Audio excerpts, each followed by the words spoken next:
So, nagkakilala kayo sa isang Apo, bar. sa bar po Kailan dati. ito nangyari? 2023. 2023. So, mga 3 taon na Taon na. nakalipas. At that Apo. time, 21 ka lang.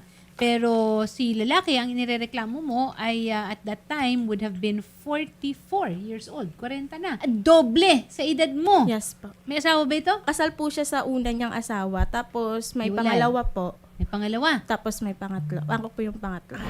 Gaano katagal kayo nagsama? Almost 2 years po. 2 years. Apo. Kailan ka nabuntis? 5 months lang yung bata. Bali nalaman ko pong buntis ako, January 2025 na po. January 2025, so last year. Sasama talaga kayo sa isang bubong. Punta-punta po siya sa akin, tapos punta siya sa sa pangalawa niya. May ilan ang anak niya? Sa legal wife niya po, 2. Sa pangalawa po, 2, at saka sa akin po 1. Nung sinabi mo sa kanyang buntis ka, anong sabi niya? Sa una po okay pa po, kasi siya pa nga po dati may PCOS po ako, parang siya pa po nagpapa-check up sa akin. Inalagaan ka. Ikaw ba at that time ay nagtatrabaho pa? Ako nag-aaral po ako, pinag-aaral niya po ako. Ay, nag-aaral ka? Apo. Okay, ano naman ang inaaral natin? Political science po. Kailan siya nagduda? Sinasabihan niya na ako na praning kasi na ako kasi parang syempre yung gut feeling ng babae po na parang Lumalayo na there's something siya. wrong, parang ganun. Nagkaroon ka ng hindi magandang Opo. dahil Kasi- feeling mo may number 4. Parang nahuli ko siya kasi sabi niya, magka-video call po kami nung gabi na yun. Pinapatulog niya lang ako kasi siya nagbabiyahe siya. May liaison office po siya sa Grab. Nung mga bandang umaga na, pagkatingin ko sa phone, magka-video call pa rin kami. Pero madilim sa part niya. So naka-on lang. Naka-on lang. Magka-video call kami. Pero may naririnig ka. Wala po. Pinuntahan ko siya sa office nila. Tapos pagkadating ko po sa office, pinaring ko po yung iPhone niya kasi yung iPhone niya connected sa ko. Find My. Naging Oo, Find My. iPhone. Oo. Tapos andun sa office nila pero sarado yung office nila. Inano ko siya, niloloko mo ko, ganyan-ganyan. Ano talaga ang katibayan mo na merong iba? Umuwi na ako sa probinsya tapos pinabalik niya ako nung February 17, 2025. Ah. Tapos doon ko na nalaman. Lumuwas lang po kami dito kasama yung mama ko para po sa sustento po sana. Okay. Alex, magandang hapon sa'yo. Yes po, attorney, magandang hapon po. Nandito si Mary Rose Farmilan. Kayo ba ay nagkaroon ng relasyon? Yes po. Nagbunga itong relasyon na ito. Na ngayon, Yun lang ay, po yung di ko masasabi kung talagang sa akin. Kasi nga po, nakilala ko po yan sa bar. Umiiyak sa akin yan, di naawa ako. Oh. Niiyakan niya ako kasi gusto nga daw niya mag-aral. Yung tipong nakita mong kala mo inosente yung babae, syempre, pag-aralin mo, di pinag-aaral ko. Ang usapan po namin yan is Magtatrabaho ako. mag-aaral ka pero wala kang lalaki. Nag-agree siya. Gaano katagal kayo nagsama na hindi siya nagtatrabaho at ikaw ang bumubuhay sa kanya at nagpapaaral sa kanya? Since ano po yun, 2023. Ibig sabihin, nabuntis siya during that time. Hindi prior, di Actually, ba? gusto ko talagang magkaanak kami, mabuntis siya. Nung gusto ko yung mga time na yon, hindi ko naman alam na meron siyang mga lalaki. Paano mo naman nasabi na meron siyang mga lalaki? Meron ka bang May pruweba? ebidensya po ako. Nakasave po sa akin. Ano yon? Ano nga yon? Yung mga kinasama niya, katulad ni Rino, na Coast Guard dun sa katabing kondo namin, sa may Sandali. kondo. Ito ba, kinasama niya nung panahon na yon or prior? Actually, may relasyon na kami habang kinakasama niya yung isang yan.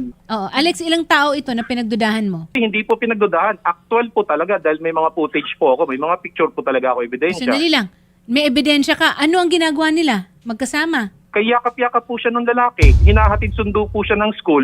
Naakala ko naman, ako tong tanga. Hindi po. Nagpapadala ako ng sustento, Hindi ganto, po ganyan, totoo. ganyan. Okay. Saan mo nakuha itong mga litrato na ito, Alex? Sa kanya, kasi iniwan niya yung Galing iPhone niya eh. Hindi po. Okay. Eh, dinahuli ko lahat yun. Hindi O po sige, totoo. sandali lang ha. Tanungin natin. Meron ka nga bang karelasyon? Nagawa ko po yan kasi nga po, sinama po ako ng kaibigan ko. Pwede po natin makontak din si Rino, pati yung asawa niya na pinagdududahan niya rin. Kasi kaibigan lang talaga yon. Wala Kaibigan kayong po siya ng relasyon. kaibigan ko. Bakit nakaakap? That time po kasi, parang malabo kasi po, sinaktan niya na po ako physically. May Ganun po, lamat pero na ang may relasyon lamat mo na. kay Alex. Opo, kasi, Pero wala kang relasyon kay Rino. Wala po. May asawa si Rino. Ngayon po, may asawa na siya, tapos kaibigan ko din po yung... Kaibigan mo rin yun Apo. ang pangasawa niya. Yung pagbubuntis mo ba ay magtutugma doon sa panahon na yon? Ay, hindi po.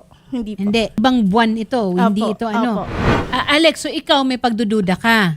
Pero hindi mo naman pinagkakaila na nagsama talaga kayo ni Rose. Yes po, tinira ko po yan. Pinag-aaral ko pa nga yan eh. O, yun na nga. So, handa ka ba na magpa-DNA test? Wala pong problema, attorney, kung yun po yung maganda. Ikaw ba, Rose? Opo. Yan. Sabi niya sa akin pagkapanganak ko daw. Nanganak na ako, tapos sabi niya naman after 2 months daw ng bata. Pagka 2 months na ng bata, sabi niya busy daw siya. Pagka January na lang daw, hanggang sa blinak niya na kami ng pamilya ko. Sa makatuwid, simula nung naipanganak o simula nung nagbuntis si Rose, hindi ka nagsustento. Nagbibigay po siya, pero hindi po yung consistent po. Yung parang pipilitin mo pa siya, i-chat mo pa yung kaibigan. Hanggang I-chat ko yung December kaibigan po, ko. attorney, nagpadala po ako dyan para sa bata. Yung, So, yung magkano? December. Magkano 1.5 po.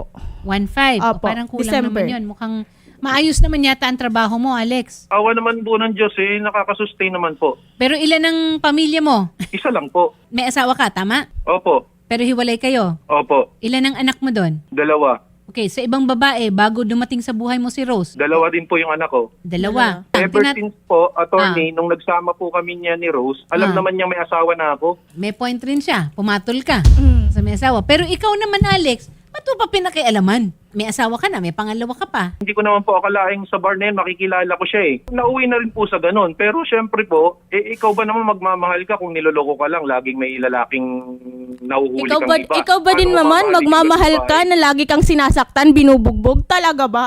Ito- Yan ba yung pagmamahal na sinasabi mo?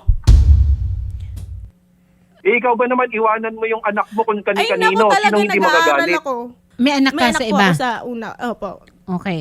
Tapos kasama ko po sa bahay. Siyempre ako po nag-aaral po. Nandun lang siya sa bahay. Tapos siya nagdududa na siya. nag-aaral Ganyan po ka nga, siya. kaya nga kasama mo Nagdududang-duda yung po ano, talaga yung siya. lalaki. Pati sa mga kaklase ko po, pinagdududahan niya. Pati yung mga kaklase ko, sila Mel, na mga kaibigan ko, na alam yung ugali mo. Kung tiwala lang, binigay ko lahat ng tiwala ko dyan. Kaya nga ginagamit na lang yung tiwala ko para kung anong Ano hinihingi akala sa mo akin, sa binibigay akin? ko eh. Hindi ko rin binigay sa'yo yung tiwalang na buong buo. Ha? Ano na lang tayo? Technical, medical, siyensya. Ang Opo, pairali yung natin. gusto ko lang po naman talaga, pumunta po ako dito para lang talaga sa sustento Okay. niya. So, ang gusto, DNA. Si DNA. Alex naman ay handa na Nandito lang po ako sa Manila, attorney. Okay. ECDNA. Opo. At marami na tayong na-prove na either oo, anak, or hindi. Ngayon, Alex, kung anak mo nga sa DNA, mag-a-acknowledge ka ba na anak mo nga? Kung mapapatunayan ko pong sa akin, di-acknowledge ko po, attorney. Okay. And then, of course, kasama doon na magbibigay ka ng tamang sustento. Tamang sustento po, attorney. Hindi po kung kada hirit Opo. niya, magbibigay Oo, ako. hindi. Huwag kang mag-alala. Meron namang computation yan Opo, eh. yung- Dahil hindi naman natin hihingin yung buong puso at kaluluwa niya. Correct po. Willing naman akong panagutan ko yung anak ko. Siyempre, anak ko yan eh. Alex, higit doon sa financial obligation, yung obligasyon maging ama. Hindi lang dahil dapat mong matustusan ang pangangailangan pamamagitan ng pagbibigay ng sustento o sa pagbibigay ng pera o ng mga gamit. Pero higit doon, kailangan ng bata ng ama. At sana Opo, doon natin attorney, kaya nga iangkla gusto yung ko ating mangyari, attorney. responsibilidad. Ano kami, co-parenting kami. Eh, kaso ang gusto niya mangyari, magpadala lang ako ng pera sa kanya, hindi pwede sa Alex, akin. alam mo ba yung co-parenting na sinasabi mo? That time kasi wala pa akong trabaho. Alam mo, syempre ako yung nagbabantay ng bata. Ikaw yung magtutustus muna sa financial niya. Tapos alam mo, Alex, kakapanganak ko pa lang ilang buwan, nagtrabaho na ako kasi hindi na nga kita makontak. Rosa, kung bakit natigil ako dahil sinabi mo may kinakasama ka na. Alam nga namang magpadala ako, tapos may kinakasama ka na. Talaga, Alex. Kahit nagkaroon ka na ng iba at kahit na may kinakasama ka, Obligasyon niya pa rin. Alex, obligasyon mo pa rin Ikaw sa nga, bata. inano ba kita na may Yes kinakasama po, attorney. December ang huling padala ko dyan, alam ko. O, December nga, 1.5. Anong inaano mo? Kung mapatunayan na anak mo nga itong batang lalaki Opo, attorney. na 5 Lahat months po old. ng anak ko, attorney. Lahat Okay. po. May gabay po ako, attorney. Okay. Sagot natin ang DNA test, 3 to 4 weeks, depende kung kailan natin makukuha. Magbabalik tayo at i-report natin sa netizens kung ano resulta. Any message, last message, Sir Alexander, kay Ma'am Mary Rose? Ako, ang masasabi ko lang sa kanya, magpakatotoo ka lang sa buhay para magtagumpay ka. Yun lang po.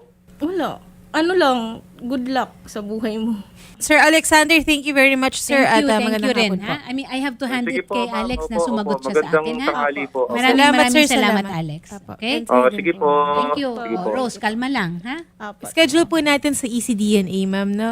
Si BB and si Sir Alexander po.